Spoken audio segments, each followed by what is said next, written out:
রাসূল সাল্লাল্লাহু আলাইহি ওয়াসাল্লাম বলছেন, মান কানা আখিরু কালামি লা ইলাহা ইল্লাল্লাহ ফাদাখালাল জান্নাহ। কারো যদি শেষ বাক্য লা ইলাহা ইল্লাল্লাহ হয় তাহলে জান্নাতে চলে গেছে। এই কথা মুহাম্মদ সাল্লাল্লাহু আলাইহি সাল্লাম বলেন, আর আপনি লা ইলাহা ইল্লাল্লাহ বাদ দিয়ে পাশে কোরআন মাজিদ পড়ছেন।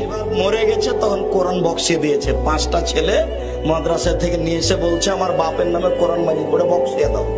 ধর্ম পাগল হয়ে গেছে। মরা মানুষের জন্য 2টা পথ আছে।